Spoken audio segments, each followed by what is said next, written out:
नमस्कार दोस्तों, आज हम प्रस्तुत कर रहे हैं गुजराती साहित्य के प्रसिद्ध लेखक दिनकर जोशी की एक बेहद गहरी और प्रतीकात्मक कहानी मछली। तीसरे दिन दोपहर के बाद गांव हमारे लिए पुराना हुआ और हम गांव के लिए पुराने हो गए। एक कतार में आए मकान के 4 कमरे, चारों कमरों के ऊपर एक मंजिल और चौक सभी मेहमानों से भरा हुआ था। पूरे 25 साल के बाद चाचा के घर शुभ अवसर आया था और चाचा की जिंदगी का यह अंतिम अवसर बनकर रहने वाला था, ये सब जानते थे। ग्राम्य जीवन के कारण ही आज चाचा 80 साल की उम्र में पूर्ण तंदुरुस्त थे। एक भी आत्मीय रिश्तेदार बाकी न रह जाए, उसका ख्याल रखकर चाचा ने सभी को अनुरोध पूर्वक आमंत्रित किया था। व्यवसाय अथवा अन्य व्यस्तता के कारण एक दूसरे से दूर बसे हुए कुछ रिश्तेदार इस अवसर पर पहली ही बार परस्पर मिल रहे थे। दूसरों की छोड़िए, सुनंदा और मेरे बच्चे भी जिंदगी में पहली बार इस गांव में आ रहे थे। जिंदगी के प्रारंभ के 15 साल जिस घर और जिस गांव में बिताए थे, वह सब उसके बाद करीबन 25 साल तक आंखों से अदृश्य रहा था। आज इतने सालों के बाद समवयस्क कह सकूं, ऐसे बहुत कम थे जो मुझे पहचान सकते हैं। जो पहचान सकते थे वे मिल गए। पिताजी या चाचा के हमउम्र लोगों में से 5 से 7 लोग ही जिंदा थे। वे लोग भी आंखें छोटी करके मुझे देख गए। अबे मन का तू, शिवजी चाचा का मन का तो बड़ा हो गया। और बाद में 13 से 14 साल के मेरे बेटे को सामने देखकर आगे बोलते, असल छोटा मन का ही देख लो। ये मन का शब्द सुनकर बच्चों को बड़ा मजा आता था। उन्होंने पूछा भी, पापा ये लोग मन का क्यों कहते हैं? मैं हंस पड़ा।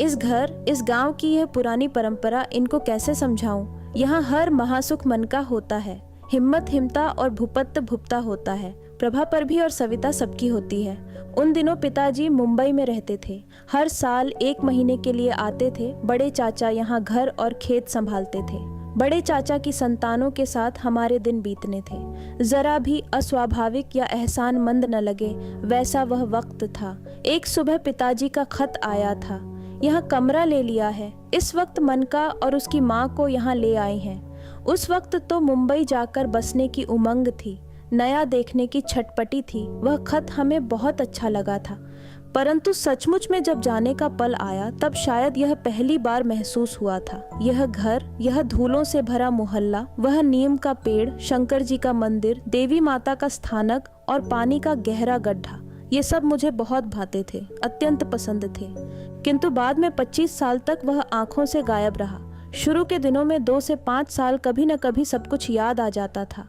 यह गनीमत है। आहिस्ता आहिस्ता सब भूतकाल बन गया था। जिंदगी काफी आगे बढ़ गई थी। छोटा सा मनका अब फ्लोरा फाउंटेन के एयर कंडीशन दफ्तर में मनसुखलाल ब्रदर्स में पार्टनर के नाते सुबह से शाम तक व्यस्त रहता था। दोपहर को चाय पान हो जाने के बाद बाहर चौपाल पर बैठने जाता था। तब चाचा ने याद दिलाया, अबे मनका, बहू और बच्चों को देवी माता के स्थानक दर्शन करवाए या नहीं? यकायक मुझे याद आया। आते जाते समय माताजी के मंदिर में माथा टेकना, श्रीफल चढ़ाना और दाहिने कान की लौ के पास रक्षा करवाना यहाँ पारिवारिक रिवाज था। मुंबई रहते हुए भी माँ हर वर्ष नवरात्रि के दिनों में इस स्थानक की दिशा में घट रखकर उसको गुग्गुल का धूप देती थी। इस स्थानक और इस स्थानक को लगकर ही बहती वह नदी। चाचा, रामगढ़ महाराज की अभी हयाती है क्या? मैंने रामसागर के समाचार पूछे। देवी माता के स्थानक का यह साधु मंदिर के चौपाल में त्रिशूल गाड़कर पड़ा रहता था। चौक में कुआं और कुएं के ठीक पास 2 कमरों का रामगढ़ का घर, चारों ओर घने वृक्ष और कुछ दूरी पर बहती वह नदी। नदी के बीच में पूरा साल पानी से भरा रहता गहरा गड्ढा। रामगढ़ के स्वर्गवास को तो 15 साल हो गए भाई। और मछली कहाँ है? जहाँ एक भी बादल न हो वहाँ यकायक बिजली चमक उठे। वैसे मेरे मन में मछली की याद चमक उठी। चाचा हंस पड़े, बोले, भाई तेरी याददाश्त बड़ी तेज है, कहना पड़ेगा। अभी भी तुझे मछली याद है। मुझे थोड़ा संकोच हुआ, मन में कुछ हिलने लगा। मगर देखो, अब उसे मछली मत कहना। चाचा ने कहा, रामगढ़ के देहांत के बाद उसी देवी माता के स्थानक पर आई बनकर बैठी है। स्थानक संभालती है और अकेली जीती है। अकेली? उसने शादी नहीं की है? बिल्कुल नहीं। रामगढ़ बेचारे ने अंतिम सांस तक बेटी को मनाया। मछली ने एक न सुनी। रामगढ़ बेटी की चिंता करते करते ही चल बसा। लेकिन क्या? लेकिन मछली माता जगदम्बा का अवतार है भाई। ऐसी स्त्री मैंने अपनी 80 साल की उम्र में नहीं देखी। अकेली इस स्थानक की रखवाली करती है और फिर भी किसी की मकदूर है कि उसका नाम भी ले सके। कहते कहते चाचा हंस पड़े। तुझे याद है मनका, तू जब तैरना सीख रहा था तब एक बार मछली ने तुझे डूबते हुए बचाया था। तो चाचा ने याद दिलाया ना होता तो भी मेरे मन में सारा कुछ कभी का याद आ गया था। रामगढ़ की इकलौती बेटी मैना स्थानक के गहरे पानी के इस गड्ढे में घंटों तक तैरा करती थी। मैना को तैरने का बड़ा शौक था। तैरने का एक भी ढंग ऐसा न था कि जिससे मैना अनजान हो। पेड़ के ऊपर चढ़कर पानी में कूद पड़ती थी। 12 से 14 साल की मैना की काया लंबी और पतली थी। स्वच्छ जल में जब वह तेजी से तैरती तब वह मछली जैसी ही लगती और इसलिए उसका पानी के साथ यह लगाव देखकर खुद रामगढ़ ने उसका नाम मछली रखा था। बाद में तो वह नाम ही उसका अपना बन गया कि सभी लोग उसे मछली के नाम से ही पहचानने लगे। पानी में इधर उधर पलटा खाती, किनारे पर खड़े लोगों को छलक दिखाती, मछली की तरह उसे तैरती देखना मुझे बहुत पसंद था। ऐसे ही एक दिन मुझे किनारे पर खड़ा देखकर उसने गर्दन बाहर निकालकर कहा था, पानी से डरता क्यों है मनका? किनारे पर खड़ा रहकर देखने में शर्म नहीं आती? अंदर कूद पड़। लेकिन मुझे तैरना नहीं आता, मैंने डरते डरते कहा था। हद तेरी की। मछली हंस पड़ी। उसके गीले बाल उसके चेहरे पर लिपट गए थे। उसका वह अट्टहास। उसने हाथ आगे बढ़ाया। चल अंदर कूद पड़, इसी वक्त सिखा देती हूँ, बड़ा डरपोक है। और मछली के इस आखिर के शब्दों ने मुझे पानी में कूदने पर मजबूर किया। वह गड्ढा अभी भी पानी से भरा रहता है ना चाचा? मैंने चाचा से पूछा। गड्ढे की क्या बात करते हो भाई? अब तो नदी का प्रवाह भी कम हो गया है और 7-8 महीने से तो पानी की जगह कंकड़ दिखाई देते हैं। क्या बात करते हैं? तो फिर मछली? मैंने जबरन अपना वाक्य अधूरा छोड़ दिया। मछली? अब तो मैना आई है, वह थोड़ी अब गड्ढे में तैरेगी। चचा ने बात समझकर कहा और आगे बोले, तू बहू, बेटों को ले जाकर देवी माता के दर्शन करके आ जा भाई। और इस प्रकार मछली ने मुझे तैरना सिखाया था। मछली कहती थी, वैसे तैरना तो उसने मुझे अभी हालत सिखाया, परंतु बाद में देवी माता का स्थानक मेरे लिए दूसरा घर ही बन गया था। सारे गांव में अपनी माँ के बाद मेरे लिए यदि कोई सबसे ज़्यादा आत्मीय था तो उन दिनों में मछली ही थी। कई बार मछली घर में बनाया व्यंजन मेरे लिए रखती। चाचा या माँ को अगर पता चल जाए कि मैंने मछली के घर कुछ खाया है तो मेरी मुसीबत आ जाती। अतीत संप्रदाय के साधु के घर का कुछ भी नहीं खाया जाता, ऐसी उनकी दृढ़ मान्यता थी। इस बात की हम दोनों को जानकारी होने के कारण मछली मुझे चोरी लाकर देती और जब मैं खाता रहता था तब कोई आ न जाए उसका ध्यान रखती, खड़ी रहती थी और जब उसकी मनमानी न होती मुझे डांटा भी करती थी। याद रखना, इस बार तो तुम्हारे घर में बता दूंगी कि तू मेरे घर ठास ठास के खाना खाने बैठ जाता है और फिर देखना मज़ा। और एक बार ऐसा मज़ा होते होते रह गया था। देवी माता के घर से मुंह में कुछ भर के मैं बाहर निकला। मछली दरवाजे के पास ही चौकीदार की तरह खड़ी थी और खुद बड़े चाचा जी ही आ पहुंचे। मेरा दीदार देखकर उन्होंने पूछा, क्या खा रहा है मन का? मेरा हाल देखने जैसा हो गया। मैं असमंजस में पड़ गया था। दोनों गाल पूरे भरे हुए थे। मुसीबत यह थी कि मैं सच्ची बात बता नहीं सकता था। मामला क्या है यह मछली समझ गई। उसने झटपट से बड़े चाचा से कहा, यह देवी माता को चढ़ाए नारियल का प्रसाद है। चाचा जी लीजिए, यह नरेली आप भी घर ले जाइए। आज सुबह ही एक यात्री आया था, उसने यह नारियल चढ़ाया था। ऐसा कहते कहते उसने अंदर से प्रसाद लाकर चाचा जी को दिया।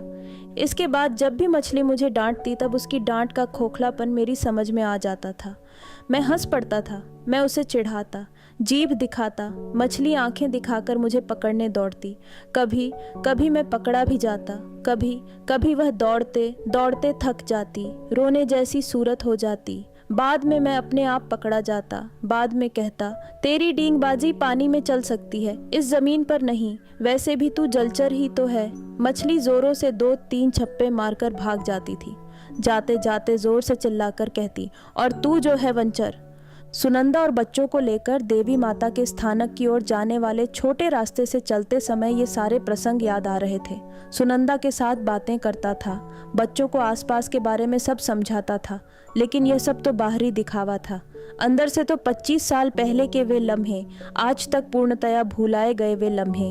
और बाद में उस दिन, यह गांव, देवी माता का यह स्थानक, पानी का गड्ढा और मछली, इन सबको अलविदा कहना था। मुंबई जाने के अगले दिन माँ और पिताजी सामान तैयार कर रहे थे। तब एक जबरन विवशता महसूस कर रहा था। कल से मछली नहीं मिलेगी। मछली के बनाए व्यंजन अब खाने को नहीं मिलेंगे। तैरने का मज़ा अब कहाँ मिलेगा। मछली के बिना अब अंधकार फैल गया था, ऐसा लग रहा था। उस शाम मछली से मिला। मछली ने मेरे लिए ख़ास संभाल कर रखा, तिलकुट खाने को दिया। पता नहीं क्यों मुझसे वह तिलकुट खाया ही ना गया, कंठ से नीचे जाता ही न था। न मछली कुछ बोलती थी और न मुझसे कुछ बोला जाता था। आखिर में मछली ने आहिस्ते से मेरे कंधे पर हाथ रखकर कहा, क्यों कुछ बोलता नहीं है मन का? मछली, कल से हम नहीं मिल पाएंगे, मछली का हाथ पकड़कर मैंने कहा था। इतना कहते ही मेरी आवाज़ भारी हो गई थी, आंखें गीली हो गई थीं। इसमें रोता क्यों है पगले? ऐसा कहकर मछली जोर से हंसी, फिर मेरी पीठ ठोकते हुए बोली, तू हमेशा के लिए थोड़ा जा रहा है, वापस तो आएगा ना? है? हाँ मछली, मैं ज़रूर आऊँगा। मुझे तेरे बिना कुछ अच्छा नहीं लगेगा, कहीं भी चैन नहीं मिलेगा। मछली देखती रही, कुछ बोली नहीं। उसके होंठ कुछ कांपने लगे थे। तू मुझे याद करेगी ना? मैंने पूछा था।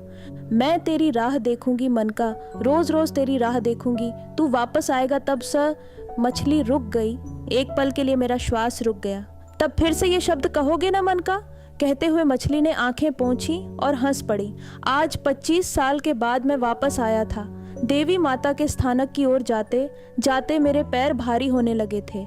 मंदिर के प्रांगण में प्रवेश करते ही रामघर साधु का त्रिशूल दिखाई दिया। उस त्रिशूल के पास ही चौकी पर बैठी हुई एक स्त्री खड़ी हो गई, हंसकर हमारा स्वागत किया। वही हास्य। मैं हक्का बक्का रह गया। वह मछली ही थी। मछली के सिवा ऐसा कोई हंस ही नहीं सकता। थोड़ी ज्यादा लंबी हो गई थी, बदन हृष्ट पुष्ट हो गया था, कुछ श्याम हो गई थी, घुटनों तक पहुंचने वाले बाल सूखे थे। मुझे पहचाना नहीं? कहकर मछली फिर से हंसी। कल बड़े चाचा आए थे, तुम सब आए हो ऐसी खबर दी, मुझे लगता ही था कि तुम आओगे। बहुत साल बीत गए नहीं आस, मैंने कहा। बाद में आगे बताया, रामगढ़ महाराज स्वर्ग सिधार गए। ये समाचार मुझे आज ही मिला। मछली ने आसमान की ओर उंगली दिखाई, बाद में त्रिशूल के सामने देखकर बोली, पिताजी का त्रिशूल वैसी ही स्थिति में संभाल कर रखा है। तब से मैं थोड़ा हिचकिचाया। उसे अब तू कैसे कह सकता हूँ? मछली कहकर भी संबोधन नहीं कर सकता। यहाँ कौन रहता है? जवाब जानता था, उसके बावजूद सवाल पूछ बैठा। रक्षा करती हैं जगदम्बा माता और आसपास की देखभाल में मेरा समय बीत जाता है। बातें करते करते हम मंदिर के गर्भद्वार तक आए। मैंने सुनंदा का परिचय करवाया। मछली ने प्यार से सुनंदा के मस्तक पर हाथ रखा। बाद में देवी माँ की मूर्ति के पास से एक वेणी लेकर सुनंदा को दी। मछली ने बच्चों के गाल सहलाए, छोटे के गाल के पास एक हल्का सा चुंबन भी दिया। बाद में नारियल का प्रसाद दिया। कटोरी में से भिगोए सिंदूर को उंगली में लगाए मेरे सामने उंगली धरी। एक पल के लिए मुझे काफ़ी बेचैनी हुई। दूसरे ही क्षण मैंने रक्षा का तिलक ललाट पर लगवाया। सभी बाहर आए। सुनंदा और बच्चे बगीचे में टहलने लगे। मैं रामगढ़ महाराज के त्रिशूल की ओर रहा। आप यहाँ अकेली ही रहती हैं? मैंने पूछा। मछली हंस पड़ी और बाद में बोली, तू इस तरह बोलता है तब बड़ा विचित्र लगता है मन का। बीच में 25 साल का अस्तित्व ही न था। मैं स्तब्ध रह गया। मेरी नजर के सामने मेरे बिल्कुल नजदीक खड़ी स्त्री मैना आई न थी, मछली थी, केवल मछली। तूने शादी नहीं की? मैंने आहिस्ते से पूछा। मछली देखती रही। उसकी आंखों में चमक दिखाई दी। बाद में ओठों को दबाते हुए आहिस्ते से सिर हिलाया। मुझे कुछ सूझा नहीं कि क्या बोलूं। दिल पर भारी बोझ लगने लगा। मैं मछली की ओर देखता रहा। मछली मेरे नजदीक खिसक कर आई। बाद में आहिस्ते से बोली, हम अलग हुए वह दिन तुझे याद है मन का? जैसे मेरी सांस थम गई, दिल की धड़कन बंद हो गई हो, वैसा निश्चल हो गया। बाद में दबी आवाज में कहा, मुझे माफ करना मछली, मैं तेरा गुनहगार हूँ। मछली तीक्ष्ण नजरों से मेरे चेहरे को देखती रही। बाद में हंसकर बोली, तू वापस कब आएगा मन का? क्या पता, मगर आऊँगा, ज़रूर आऊँगा, तेरे पास आए बिना। अब छोड़ो भी, लेकिन दोबारा आओ तब मुझे ये शब्द कहना मन का। कहते हुए उसने अपना चेहरा घुमा लिया। तो दोस्तों, आपने सुनी दिनकर जोशी की लिखी हुई अर्थपूर्ण कहानी मछली। यह कहानी हमें सिखाती है कि जीवन में छोटी सी दिखने वाली चीज़ें भी गहरे अर्थ छुपाए होती हैं, बस उन्हें समझने की नज़र होनी चाहिए। उम्मीद है यह कहानी आपको ज़रूर कुछ नया सोचने पर मजबूर करेगी।